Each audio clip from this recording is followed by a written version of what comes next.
बिस्मिल्लाहिर्रहमानिर्रहीम। आज के सेशन में हम एक नए टूल सेट को स्टार्ट करते हैं। इसे कहते हैं जी बूटस्ट्रैप। अब ये बूटस्ट्रैप से क्या मुराद है, वेब डिज़ाइन एंड डेवलपमेंट में इसका क्या रोल है, इसकी क्या ज़रूरत है, इसको ज़रा समझने की कोशिश करते हैं और फिर इसके ऊपर इसको अप्लाई कैसे करते हैं इसको ज़रा सीखते हैं। सबसे पहले बूटस्ट्रैप का बुनियादी हदफ क्या था। देखें जी, आपने पहले HTML की है, CSS की है, आपको अभी तक वेबसाइट का डिज़ाइन लेआउट तो करना आ गया है, बनानी आ गई है, थीम भी आप डिज़ाइन कर लेते हैं, पेजेस भी आप डिज़ाइन कर लेते हैं, लिंक भी आप लगा लेते हैं, ठीक है। आपने अभी तक इस चीज़ का आइडिया नहीं लगाया या इसे फेस नहीं किया कि मेरी वेबसाइट मोबाइल पे कैसे दिखेगी, या मेरी वेबसाइट टैबलेट पे कैसे दिखेगी, या मेरी वेबसाइट लैपटॉप पे कैसे दिखेगी, या मेरी वेबसाइट जो है वो बड़े PC पे, बड़ी स्क्रीन पे कैसे दिखेगी। समझ आ गई। स्क्रीन के लेवल होते हैं, ठीक है, स्क्रीन साइजेस होते हैं और नंबर ऑफ़ पिक्सल पे फैसला होता है कि नंबर ऑफ़ पिक्सल्स कैसे, ठीक है। अब मोबाइल के नंबर ऑफ़ पिक्सल्स कम होंगे, साइज़ छोटा है, ठीक है, और टैबलेट थोड़ी सी उससे बड़ी है, उसके नंबर ऑफ़ पिक्सल्स ज़्यादा होंगे, ठीक है, उससे ज़्यादा, इसी तरह बाकी डिवाइसेस। अब ये जो डिवाइस ओरिएंटेड विजन है, व्यू है मेरी वेबसाइट का, ये कौन कंट्रोल करेगा, ये किसकी ज़िम्मेदारी होगी। मेरी वेबसाइट जब खुलेगी तो क्या सारी तस्वीरें, सारे कंटेंट, सारी टेबल, सारे डेव उसी तरह दिखेंगे जिस तरह मैं बना के पहले ब्राउज़र में देख रहा हूँ, चेक कर रहा हूँ, जिस तरह मैं टेस्टिंग या डेवलपमेंट फेज़ पे अपनी वेबसाइट को देख रहा हूँ, और जो लुक मुझे यहाँ नज़र आ रही है क्या वही लुक मुझे मोबाइल पे भी दिखेगी, ठीक है। क्या ऐसा तो नहीं है कि मोबाइल की स्क्रीन छोटी हो जाने से मेरे वो कंटेंट छुप जाएंगे, कट जाएंगे, ठीक है। ऐसे सारी चीज़ों को कंट्रोल करती है ये tool. This is called bootstrap responsive, ठीक है। आपसे क्लाइंट पता है क्या कहेगा, मेरी वेबसाइट बना के दें, मेरी वेबसाइट रिस्पॉन्सिव होनी चाहिए। आपको ऑटोमेटिकली ख्याल आ जाना चाहिए कि उसमें बूटस्ट्रैप लगाना है, ठीक है। रिस्पॉन्सिव का मतलब ये है कि हार्डवेयर बेस वो अपना बिहेवियर तब्दील करेगी, अपनी अपीयरेंस को हार्डवेयर के मुताबिक चेंज करेगी, इसलिए उसे रिस्पॉन्सिव कहा जाता है। रिस्पॉन्स करेगी, ठीक है। मोबाइल के ऊपर अलग से रिस्पॉन्स करेगी, टैबलेट पे अलग से रिस्पॉन्स करेगी और बाकी डिवाइस पे। क्लियर हो गई बात, समझ आ गई, इस टूल का हदफ समझ आ गया, ठीक है, इसीलिए ये मैंने लिख दिया। अच्छा, अब ये क्या है, ये बूटस्ट्रैप कोई लंबी चौड़ी या कोई एक एडिशनल चीज़ नहीं है। कहते हैं इन तीन चीज़ों को मिलाप है, इन तीन चीज़ों का, कौन सा, HTML, CSS और जावास्क्रिप्ट, इन तीनों को मिला करके, यानी इधर से प्लगइन लिए हुए हैं, जावास्क्रिप्ट के कोई प्लगइन बनाए हुए हैं, यहाँ से वो क्लासेस जैसे ID क्लासेस हमने बनाते हैं, यहाँ से वो क्लासेस लिए हुए हैं, और यहाँ एलिमेंट जैसे table tag, div tag, H1 header, ये एलिमेंट है सारे, इनका इस्तेमाल किया गया। यानी आपको कोई एडिशनल चीज़ सीखने की ज़रूरत नहीं है, आप सीखे वही रहे हैं, HTML CSS सीख रहे हैं, ठीक है, लेकिन आपने पहले से बनी हुई इस चीज़ का तजर्बा आप कर चुके हैं जब आपने एक्सटर्नल CSS बनाई थी। बताएं कि ये था एक्सटर्नल CSS। एक्सटर्नल CSS क्या थी, आपने ये किया था कि जो CSS की स्टाइल कोडिंग थी वो आपने उठा के एक और पेज पे डाल दी थी, नोटपैड पे, और उसे सेव किससे किया था, style.css, ठीक है। आपने नाम कोई भी रखा हो लेकिन एक्सटेंशन CSS दी थी, उससे ये हो गया था कि वो एक अलग डिज़ाइन हो गया था। अब दो पेज मेरे सामने आए थे, एक HTML पेज था और दूसरा क्या था, CSS पेज था। अब मैंने उसको इंटीग्रेट किया था, किस तरह किया था बताएं, याद होगा आपको कि आपने उसको इंटीग्रेट किया था, CSS फाइल को HTML फाइल के साथ इंटीग्रेट किया था, अटैच किया था, लिंक किया था। कैसे किया था, लिंक, आपके पास एक टैग है लिंक का, link rel style sheet href css style.css, ऐसे था जी। तो ये हमने किया था, तो इससे ये हमारा लिंक हो गया था। क्लियर हो गई बात। अब बिल्कुल बैन इसी तरह बूटस्ट्रैप भी दरअसल एक अलग से CSS फाइल है, अलग से CSS फाइल है, उसमें क्लासेस बनी हुई हैं, ठीक है। आपने उन क्लासेस को यूटिलाइज़ करना है अपनी वेबसाइट को बनाने के लिए। ये एक सिंपल सा फार्मूला है। बूटस्ट्रैप आपके लिए पहले से मेहनत कर चुका है, वो क्लासेस बना चुका है, आपने वो क्लासेस इस्तेमाल करनी है और आपकी वेबसाइट उसी तरह ढलती चली जाएगी, उस तरह बन जाएगी। आपकी वेबसाइट रिस्पॉन्सिव होने लग जाएगी, जो कि पहले रिस्पॉन्सिव नहीं थी वो अब रिस्पॉन्सिव होने लग जाएगी, ठीक है। तो ये दरअसल इसका टूल का हदफ है, इसलिए रिस्पॉन्सिव कहा गया। ब्राउज़र कंपैटिबिलिटी का मतलब क्या है, देखें जी, मेरी वेबसाइट क्रोम पे खुलती है, मोज़िला पे खुलती है, फायरफॉक्स पे खुलती है। अब ये सारे ऐसे एक दूसरे की कंपटीशन में ब्राउज़र हैं। मैं लाइक करता हूँ क्रोम, ठीक है, कोई लाइक करता है फायरफॉक्स, कोई लाइक करता होगा इंटरनेट एक्सप्लोरर, कोई ओपरा मिनी वगैरह पे, बहुत सारे ऐसे ब्राउज़र्स हैं जो हर किसी ने इंस्टॉल किए हैं। अब वो ब्राउज़र लैपटॉप के अंदर और तरह खुलते चलते हैं और मोबाइल के अंदर और तरह खुलते चलते हैं, ठीक है। अब ये कहता है जी इसी का काम है, इसी की जिम्मेदारी है कि ब्राउज़र कंपैटिबल भी वेबसाइट होनी चाहिए, जिस जौन सा ब्राउज़र है उससे मुताबिक वो ढल जाए। मेरी वेबसाइट के सारे कंटेंट, सारी वर्किंग, कोई उसके हर्ज ना हो, कुछ मसला ना हो। समझ आ गई बात? अच्छा, फिर कहते हैं जी मोबाइल फर्स्ट अप्रोच है। मोबाइल फर्स्ट अप्रोच का मतलब क्या है? मेरी वेबसाइट जो है जब भी खुलेगी तो छोटे कैनवस में पहले, फिर बड़े, फिर बड़े, फिर बड़े। समझ आ गई बात? क्योंकि ज़्यादा यूज़ेबिलिटी, आजकल खुद देख रहे हैं आप, दराज देख लें, फूड पांडा देख लें, ये सारी चीज़ें देख लें, फ़ौरन ऐप इंस्टॉल करने करते हैं और ऐप इंस्टॉल करके यूज़ करने की कोशिश करते हैं। अब मेरी वेबसाइट वही वेबसाइट जो ऑनलाइन चल रही है और वही वेबसाइट ऐप के ज़रिए से चल रही है, असेस हो रही है, ठीक है। तो इसलिए ब्राउज़र फर्स्ट अप्रोच के साथ, समझ रहे हैं बात? तो ये हो गया। अच्छा, अब वेयर टू गेट बूटस्ट्रैप, अब ऐसे कैसे, कहाँ से लें, ये कैसे करेंगे, ये अप्लाई कैसे करूँ मैं अपने HTML पेज के साथ, अपनी वेबसाइट के साथ? कहते हैं इसके दो तरीक़ेकार हैं। एक ये है कि आप यहाँ से डाउनलोड करें www.getbootstrap.com, ठीक है। एक वेबसाइट है, इनकी ऑफिशियल वेबसाइट है। आपने क्या करना है, यहाँ से डाउनलोड करनी है। कौन सी फ़ाइल करनी है? .css फाइल करनी है। वो साथ लिंक दिया हुआ है, मैं आपको वो लिख के दूंगा कि वो आपने CSS फाइल डाउनलोड करनी है। कौन सी फ़ाइल करनी है? एक होगी JS फाइल जावास्क्रिप्ट के लिए, ठीक है। वो दो फाइलें आपको अटैच करनी है। बिल्कुल उसी तरह लिंक करनी है जैसे आपने एक्सटर्नल CSS लिंक की थी, याद है? एक्सटर्नल CSS बिल्कुल इसी तरह हमें ये लिंक करनी है। पहले हम style.css लिंक किया करते थे, अब bootstrap.min.css एक फ़ाइल होगी, वो लिंक करनी है। समझ आ गई है? और स्क्रिप्ट के लिए आपने स्क्रिप्ट की एक फ़ाइल यूज़ करनी है, JS की फ़ाइल होगी, दो फाइलें वो हमें अटैच करनी है। 2 या 3 फाइलें मुझे चाहिए होंगी, वो मैंने यहाँ मेंशन की है, वो आपको बताता हूँ। दूसरा तरीकाकार क्या है? कहते हैं बूटस्ट्रैप को CDN के ज़रिए आप इंटीग्रेट करते हैं। CDN क्या होता है? Content delivery network. ये भी एक वेबसाइट है, कहते हैं वेबसाइट के ज़रिए से ही वो आपको सारा डेटा मिल जाएगा। इसका फ़ायदा नुकसान क्या है? देखें जी, फ़ायदा ये है कि मुझे मेरी वेबसाइट के अंदर उसका वॉल्यूम ऑफ वेबसाइट नहीं बढ़ेगा, क्योंकि ये फ़ाइल मेरे पास पड़ी नहीं है। फ़ाइल कहाँ है? इंटरनेट पे पड़ी है। फ़ाइल कहाँ पड़ी है? इंटरनेट पे पड़ी है। आपने जस्ट लिंक यूज़ कर रहे हैं उस बूटस्ट्रैप का, इसलिए मेरी वेबसाइट बर्डनाइज नहीं होगी। लेकिन मेरी वेबसाइट पे हर्ज कहाँ आएगा? अगर उसकी वेबसाइट सही रिस्पॉन्स नहीं कर रही होगी तो मेरी वेबसाइट पे हर्ज आएगा, क्योंकि मैं क्या कर रहा हूँ? मैं वहाँ से लिंक यूज़ कर रहा हूँ। मैं तो उसे फुली डाउनलोड तो मैंने नहीं किया, फुली अपने पास इंस्टॉल भी नहीं किया, इसलिए मैं तो उसका लिंक यूज़ कर रहा हूँ। तो मैं फिर मजबूर हूँ कि परफॉर्मेंस जो है उसकी परफॉर्मेंस अच्छी होगी तो मेरी साइट की परफॉर्मेंस भी। समझ आ गई बात? तो ये फ़ायदा है। तो इसका ये 2 तरीके हो गए। क्लियर हो गई बात? समझ आ गई है? अच्छा, अब जो चीज़ मैं मतलब कराने जा रहा हूँ वो ये है कि अच्छा बनाएंगे कैसे? फर्स्ट पेज अगर हमने बनाना हो तो वो कैसे बनाएंगे बूटस्ट्रैप का?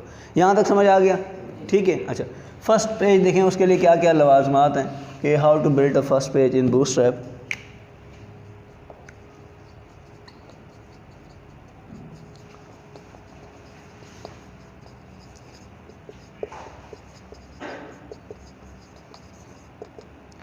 ठीक है, ये फ़र्स्ट पेज हमने बनाना है। तो फर्स्ट पेज हम कैसे बनाएंगे? कहते हैं जी इसके लिए आपको डॉक्यूमेंट टाइप जो है, डॉक टाइप, ये कहाँ यूज़ करते हैं? आपको याद हो कहाँ यूज़ करते हैं? हाँ, जब आपके डॉक्यूमेंट हेड पोर्शन होता है, बॉडी का जो हेड पोर्शन होता है, ठीक है, उस हेड पोर्शन में आप डॉक्यूमेंट टाइप इसका दे देते होते हैं, डॉक टाइप कहलाता है। ये आप देते हैं HTML5 देना है आपने, ठीक है। और लैंग्वेज आपने कौन सी सिलेक्ट करनी है? LANG लिखा होता है, वहाँ ENG लिखेंगे। इंग्लिश लैंग्वेज है, नॉर्मली हम इंग्लिश लैंग्वेज सिलेक्ट करेंगे, ठीक है। अच्छा, फिर जो है हमारे पास क्या है? एक मेटा टैग आपने इंक्लूड करना है, ठीक है। अब मेटा टैग को मैंने पढ़ाया कि नहीं पहले? मेटा टैग क्या है? अब इसके बारे में थोड़ा सा सुन लेते हैं ताकि मेटा टैग की समझ आ जाए हमें। देखें, मैंने मेटा टैग का इस्तेमाल, मेटा का मतलब होता है data about data, data about data, यानी किसी डेटा के मुतालिक मालूमात। अब ये डेटा किसके बारे में है? कहते हैं ये डेटा होगा वेबसाइट के बारे में। वेबसाइट की डोमेन क्या है? वेबसाइट कोई बिज़नेस से ताल्लुक़ रख रही है? वेबसाइट किस तरह से ताल्लुक़, किसकी चीज़ है? ठीक है, वेबसाइट कोई शोबिस की है, वेबसाइट कोई इंटरटेनमेंट की है, किस चीज़ की है, उसका टॉपिक क्या है, ठीक है।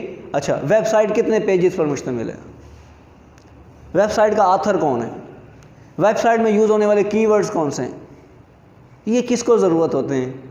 ये कहता है गूगल को ज़रूरत होते हैं, सर्च इंजन को ज़रूरत होते हैं।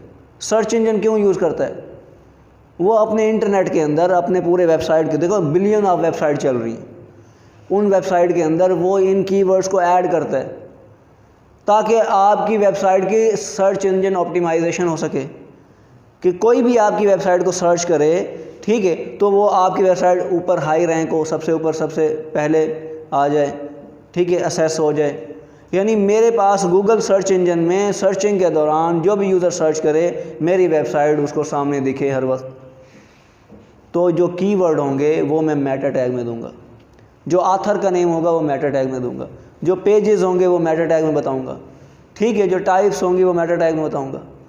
समझ आ गई है। तो मेटा का मतलब है डेटा अबाउट डेटा, यानी इस वेबसाइट से रिलेटेड क्या डेटा होगा, क्या चीज़ होगी। अब ये जो चाहिए है सर्च इंजन को, मुझे नहीं चाहिए, किसको चाहिए, सर्च इंजन को। क्यों दिलवाना चाहता हूँ, देखो एक है मैं अपनी वेबसाइट को खुद लोगों को एड्रेस बता रहा हूँ www.edutech.com.pk, एक है कि वो एजुकेशन के आस्पेक्ट से सर्च कर लें, वहाँ लिखें जी वेब डिज़ाइनिंग एंड डेवलपमेंट, तो उस हिसाब से मेरी वेबसाइट आगे आ जाए, क्योंकि मैंने कीवर्ड दिया हुआ है वेब डिज़ाइनिंग एंड डेवलपमेंट, मैंने वहाँ दिया हुआ है बूटस्ट्रैप लर्निंग, तो एक कीवर्ड दिया हुआ है उसके तहत आ जाए। वो एक सर्चिंग का एक मेथड है, एल्गोरिदम है जो गूगल में अप्लाई हुआ है, आपने वो चीज़ें देनी है तो वो मेटा में देनी। क्लियर होगी बात। इसी तरह हम लिखेंगे मेटा, और मेटा में देंगे हम क्या, name is equal to viewport, ठीक है, क्या दे देंगे, व्यू पॉइंट, ठीक है। और फिर लिखेंगे आगे कंटेंट, ठीक है, कंटेंट के बाद दे देंगे is equal to width, sorry name is equal to viewport, content is equal to width, device is equal to width, ठीक है, device is equal to width, ये मुकम्मल आ जाएगा इस तरह से। अच्छा, फिर हमने क्या देना है, फिर हमने देना है इनिशियल स्केल, इनिशियल के बाद दे देना है स्केल इक्वल्स टू 1, ठीक है, ये हमने दे देना इस तरह से। अब ये ऐसा क्यों दिया है, इसका क्या वजह है, ये देखें। Width device is equal to width का मतलब ये है कि जब भी मेरी वेबसाइट खुले तो डिवाइस की विड्थ के मुताबिक खुले। अब डिवाइस की विड्थ क्या होगी, हर डिवाइस की अलग होती है, वो चलते साथ ये फैसला करेगी कि क्या मोबाइल पे खुल रही है, क्या टैबलेट पे खुल रही है, ठीक है, क्या लैपटॉप पे खुल रही है। तो वो डिवाइस को पहचानते ही अपने आप को उसी तरह समेटना और उसी तरह फैलाना उसका काम हो जाएगा। यही इसलिए कहा जा रहा है कि डिवाइस विड्थ क्या होनी चाहिए, विड्थ क्या होनी चाहिए, डिवाइस की विड्थ के मुताबिक होनी चाहिए, डिवाइस की उस वक्त जो है वो उस हिसाब से हो जाएगी। अच्छा, स्केल उसका इनिशियली, क्योंकि ये मोबाइल फ़र्स्ट होता है इसलिए इनिशियली इज इक्वल टू 1 रखा जाता है ताकि वो मोबाइल फ़र्स्ट को ज़्यादा प्रेफरेंस पहले मोबाइल के हवाले से हो जाए। ठीक हो गई बात। अच्छा, फिर उसके बाद हमने कुछ फ़ाइलें, जैसे मैंने कहा लिंक करनी है, तो वो आपने लिंक करनी है फ़ाइलें, ठीक है। लिंक मैं एक दे देता हूँ क्योंकि टाइम शॉर्ट है। तो आपने लिखना है रेल, क्या लिखना है, स्टाइल शीट, ठीक है, ये सारी चीज़ें आपको पता है। अच्छा, उसके बाद क्या देना है आपने, आप दे देंगे रेफ, एच रेफ। क्या दूंगा एच रेफ में, मैं पूरे लिंक, मैं एड्रेस दे रहा हूँ अभी फ़िलहाल, मैं दूसरा तरीका इख्तियार कर रहा हूँ, ये वाला तरीका। कौन सा मैंने लिखा था बताएं, 2 तरीके से। पहला था आपको डाउनलोड करना है बूटस्ट्रैप से, ठीक है, get.bootstrap.com से डाउनलोड करना है। अगर वो डाउनलोड नहीं करना तो फिर क्या करेंगे आप, CDN, ये CDN की एक वेबसाइट का लिंक है, वो मैं दे रहा हूँ, वो लिखा जा रहा है। वो इसमें क्या करूँगा मैं, मैक्स पहले लिखूँगा https:// और फिर मैक्स CDN, ठीक है, और कह दिए हमारे पास .bootstrap.com/ उसके बाद क्या दूँगा, bootstrap, अच्छा .com, फिर लिखूँगा bootstrap बूटस्ट्रैप और फिर मैं इसका वर्जन दूंगा 3.4.1, फिर बैकस्लैश, फिर मैं दूंगा दोबारा से फाइल का एक नाम है bootstrap.min.css। ये मेरी एक फ़ाइल है, इसका मैंने दूना यूँ हवाला देना है, ये पूरी वेबसाइट का हवाला देना है। ठीक है, इसी तरह 3 लिंक और हैं, वो आपको पहले JS फाइल देनी है, तो यहाँ से लिखा आएगा JS। ठीक है, और यहाँ लिंक है किसके लिए, याद रखिएगा ये जो लिंक होता है ये हमेशा CSS फाइल अटैच करने के लिए होता है। ये हमेशा क्या होता है, CSS फाइल। लेकिन अगर आपने जावास्क्रिप्ट की फ़ाइल अटैच करनी है तो क्या लिख रहे हैं, आपने देखा होगा वेबसाइट पे लिखा होता है स्क्रिप्ट, लिखा होता है स्क्रिप्ट। ठीक है, तो ये पूरा पाथ आ जाएगा जो ये पूरा पाथ दिया हुआ है। ठीक है, और इधर आखिर में जो है वो क्या लिखा हुआ है .js, बाकी वैसे समझ आ गई है। ये जो आपकी जावास्क्रिप्ट वाली फ़ाइल है वो स्क्रिप्ट के टैग के साथ आती है, जो आपकी CSS वाली फ़ाइल है लिंक के टैग के साथ आती है। ठीक है, तो इस तरह करके जो है ना हमने ये चीज़ें, मैं आपको पेज दूंगा, इस तरह करके ये सारी चीज़ें हमने मतलब अटैच करनी, ये हमारे पास यूज़ करने का तरीक़ाकार है। अच्छा, ये समझ आ गया, सारा क्लियर हो गया बात। तो इस तरह हमें ये how to build first page के लिए पहले आप वो ग्राउंड बनाना है, जगह बनानी है कि हम बूटस्ट्रैप स्टार्ट कैसे करनी। तो उसके लिए हमें हेड टैग के अंदर ये सारा कुछ करना है। फिर सुन लें, हेड टैग के अंदर क्या करना है, document tag HTML5, language English, Meta tag में ये चीज़ें देनी है, व्यू पॉइंट और डिवाइस के विड्थ के तहत और स्केल 1। फिर हमने एक लिंक फाइल अटैच करनी है जिसका नाम है max.cdn.bootstrap.com से bootstrap 3.4.1/bootstrap.min.css। फिर हमने एक फ़ाइल स्क्रिप्ट की देनी है। ठीक है, और उधर आखिर में JS लिखना है। इसी तरह एक और फाइल होगी जिसे एजेक्स की फ़ाइल का कहा जाता है, वो मैंने लिंक दिया हुआ है, वो मैंने लिखा नहीं है, वो उधर प्रैक्टिकल में आपको करके दिखाऊंगा। वो 3 चीज़ें आपको देनी है। ठीक होगी बात। ये आपने ऊपर ग्राउंड बना लिया नीचे के काम करने के लिए, जो आपको बॉडी में काम करना है। ठीक हो गई बात। अच्छा, अब हम आगे बढ़ते हैं।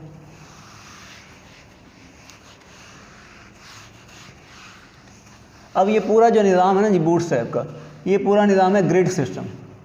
कौन सा है जी, ग्रिड सिस्टम। बूटस्ट्रैप ग्रिड देखते हैं, ग्रिड। अब ग्रिड का क्या मतलब होता है,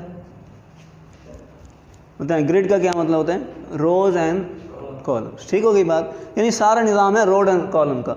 अब रोज़ एंड कॉलम कहते हैं इसके ना, मतलब मैं कितने कॉलम बना सकता हूँ। ये पूरी एक हमारे पास डेव मौजूद है, या समझ लें वेबसाइट का एक पूरा पेज है या विड्थ है पूरी स्क्रीन की, तो कहते हैं इसके कितने कॉलम बनाए जा सकते हैं। ठीक है, कहते हैं कितने कंट्री नहीं, इसने कहा जी ये अगर आप इसके कॉलम बनाना चाहते हैं तो ये आपके पास मैक्सिमम इसके कॉलम जो है 12 बन सकते हैं। मैक्सिमम क्या बने, मिनिमम इसका क्या बनेगा, एक कॉलम बन गया, ये सारे ने बनाओ, एक कॉलम बन गया, या फिर क्या बनेंगे 12। अब कहते हैं 12 कैसे बन सकते हैं, अब बताएं। आप लिखेंगे स्पैन इक्वल्स टू 12 क्या नाम है 1। ठीक है, और इस तरह से मतलब आप फिर स्पैन इक्वल टू 1, ये तो टोटल आप इसको क्या कर लेंगे 12 पे डिवाइड कर लेंगे, 12 हो जाएंगे। 1 नहीं 12 दे दें। स्पैम 1 लिखने का मतलब है ये एक कॉलम बन गया, फिर स्पैम 1 लिखने का मतलब है ये दूसरा कॉलम बन गया। ये कितनी दफ़ा जाओगे, 12 दफ़ा जाओगे, तो ये मैक्सिमम 12। अगर लिखोगे ना स्पैम इक्वल टू 4, ठीक है, तो फिर क्या कर रहे हो आप, फिर आप जो है इसके 4 हिस्से कर रहे हो स्क्रीन के कितने कर रहे हो, 4 हिस्से कर रहे हो तो कितने बन जाते हैं बताएं, 4 हिस्से कर रहे हैं तो कितने बन जाएंगे, 4 3 12, ऐसे बताएं, ऐसे बन जाएगा। ये देखें ये हो जाएगा खाता, ये पूरे स्क्रीन का मेरा ये 3 हिस्से हो जाएंगे, क्योंकि मैं लिखूंगा स्पैन इक्वल्स टू 4। ठीक है, फिर लिखूंगा स्पैन इक्वल्स टू बताएं 12 पूरे हो जाएंगे। मुझे 12 से आगे नहीं जाना, या एक एक करके 12 या 4 दिए, ठीक होगी बात। अच्छा, फिर इस तरह भी कर सकता हूँ, स्पैन इक्वल टू 4 और स्पैन इक्वल्स टू 8। इसका मतलब क्या है, यानी मेरी वेबसाइट की शेप कुछ ऐसे बन जाएगी, ये वाली यानी ये वाला कॉलम कितना हो गया और ये वाला कॉलम कितना हो गया, समझ आ गई बात। अच्छा इसी तरह मैं अगर करता हूँ ना स्पैम इक्वल टू 6 और स्पैम इक्वल टू, इसका क्या मतलब है, ठीक है, ये मेरी वेबसाइट की ये ना पार्टीशन यूँ हो जाएगी, समझ आ गई बात। अच्छा अगर मैं लिखता हूँ स्पैम इक्वल टू 12, इसका क्या मतलब है, ठीक है, तो ये इसको हटा दें, समझ आ गई। इसे कहते हैं ग्रिड सिस्टम। बूटस्ट्रैप एक ग्रिड सिस्टम पे काम करता है, ठीक है। अब ये कोड कैसे होगा, कोडिंग कैसे होगी यार देख लें, बहुत आसान कोडिंग है। आप लिखेंगे डिव, ठीक है, और लिखूँगा क्लास इज इक्वल टू लिखूँगा रो, फिर लिखूँगा div class is equal to col, ठीक है, कॉल लिखूँगा और लिखूँगा sm इज इक्वल टू 4।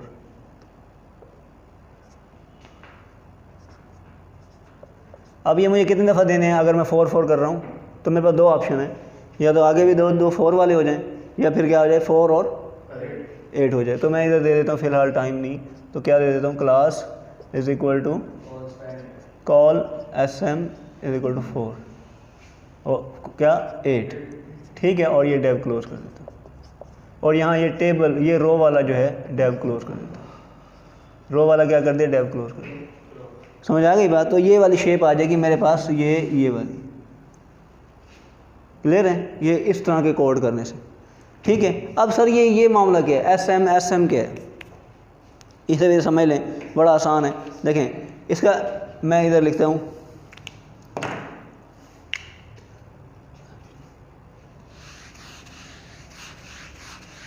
देखें एसएम क्या है, एक्स क्या है, एक्स कहता है जी फॉर फोन, किसके लिए यूज़ होगा, अगर आप एक्स लिखते हैं तो फ़ोन की आप विड्थ मैनेज कर रहे हैं फ़ोन के लिए, ठीक है। अच्छा वो क्या है, उसकी विड्थ क्या है, कहते हैं वो लेस देन कितनी होनी चाहिए, लेस देन आते हैं 768 पिक्सल्स, ठीक है, ये इसकी वाइडनेस है, यानी इतना ये फैलेगा। बात समझ आ गई, जब आप XS यूज़ करेंगे, ये फ़ोन के लिए हो गया। अच्छा फिर हमारे पास क्या है, SM जो मैंने लिखा है, SM फॉर किस लिए कहता है, टैबलेट के लिए, ठीक है, किसके लिए है, टैबलेट के लिए। ये कहते हैं ग्रेटर देन इक्वल टू किसके है, 768 पे, ऊपर वाला किस लिए, लेस देन इक्वल टू कहाँ तक, ठीक है, और ये क्या है जी, tablet greater than equal to. Mobile की जब एक विड्थ बढ़ जाएगी और मोबाइल से बड़ी होने लग जाएगी तो मेरा आईफोन आईपैड की तरफ आ जाएगा, टैबलेट की तरफ आ जाएगा। अच्छा उसके बाद हमारे पास है MD, MD किस लिए जी, कहते हैं MD फॉर स्मॉल लैपटॉप, किसके लिए, हाँ ये स्मॉल लैपटॉप के लिए, ठीक हो गई बात। अच्छा ये अब ये भी ग्रेटर देन किसके है, ग्रेटर देन इक्वल टू कहते हैं 992 पिक्सल वाइड, ठीक है, स्मॉल लैपटॉप 992 पिक्सल वाइड उसके हिसाब से। और आखिरी हमारे पास है LG,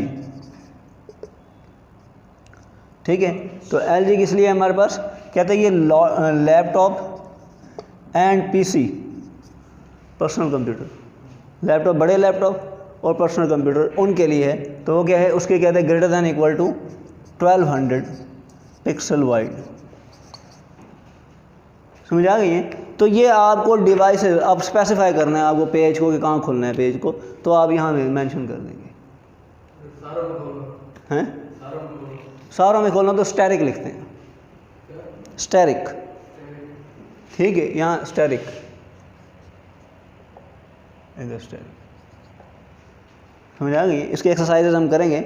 तो इस तरह से हमने मल्टीपल डिवाइसेस पे इसे असेस करना है और इसको यूज़ करना है। तो बूटस्ट्रैप का आज का हमने सेशन सीखा कि हमें बूटस्ट्रैप पता हो कि बूटस्ट्रैप किस लिए, वो रिस्पॉन्सिव होती है मुख्तलिफ डिवाइसेस पे, उसका अपीयरेंस बिहेवियर चेंज करने के लिए, ताकि कंटेंट उसके सही सही असेस हो सकें। फिर हमने उनसे इम्प्लीमेंट करने का तरीका सीखा कि हमने कहा जी वेबसाइट से डाउनलोड कर लें या फिर उसे किसी वेबसाइट CDN एक वेबसाइट है उसके साथ लिंक अप कर लें, तीसरा जो हमने कहा जी हमें हेड में जा करके कुछ चेंजेस करनी है। लाइक हमने क्या चेंजेस करनी है, हमें डिवाइस की विड्थ के मुताबिक उसको सेट करना है, मेटा सेट करना है और कुछ लिंक करना है, JS की फाइलें, CSS की फाइलें, बूटस्ट्रैप की, ताकि वो अटैच हो सके। फिर हमने कहा जी ये हमारा पूरा जो है सिस्टम किस पे काम कर रहा होता है, ग्रिड सिस्टम पे काम कर रहा होता है। ठीक है, अब ग्रिड सिस्टम में कहा जी हमारे पास कॉलम होते हैं और वो 12 कॉलम की इसने स्पेस दी हुई है। 12 कॉलम को आप 1-1 कॉलम करके भी कर सकते हैं, आप 4-4 के 3 भी बना सकते हैं, 4-8 का भी बना सकते हैं, 6-6 का बना सकते हैं। इस तरह से वेबसाइट को आप मतलब मेंटेन कर सकते हैं, एडजस्टमेंट कर सकते हैं। ठीक हो गई बात। एक आखिरी चीज़ जो रह गई बड़ी इंपॉर्टेंट है, वो ये है कंटेनर। क्लास कंटेनर कौन सी होती है? Class is equal to container, क्योंकि क्लासेस का काम है ये सारा। और एक होती है class is equal to container fluid.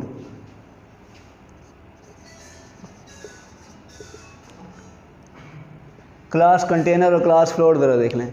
Class container से क्या मुराद है?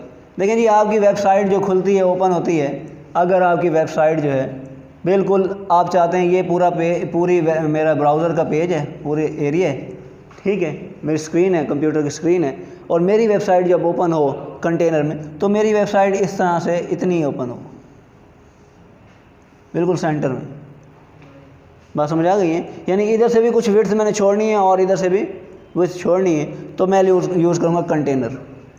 क्या यूज़ करूँगा? कंटेनर यूज़ करूँगा। ये कहाँ लगाऊंगा? ये उस डेव में लगाऊंगा जो मेरा बॉडी डेव होगा। आपको याद होगा कि आपने ये लेआउट बनाए हैं, तो आपने पहले बॉडी डेव बनाया था, तो ये बॉडी डेव के अंदर मैं यूज़ करूँगा। ठीक है, ताकि मेरी वेबसाइट इस अंदाज से सेंटर में खुले। अगर मैं चाहता हूँ मेरी वेबसाइट खुले लेकिन वो पूरी विड्थ कवर करे, जो पूरी विड्थ ब्राउज़र की है, नहीं करीब सारा पूरी विड्थ ब्राउज़र की है, तो फिर मैं क्या लिखूँगा? Container flowed. कहाँ लिखूँगा? वो जो बॉडी वाला डेव है, वो जो बॉडी वाला डेव है ना, उसके अंदर लिखूँगा। ये बुनियादी चीज़ है जो हमें देनी है बॉडी वाले डेव में।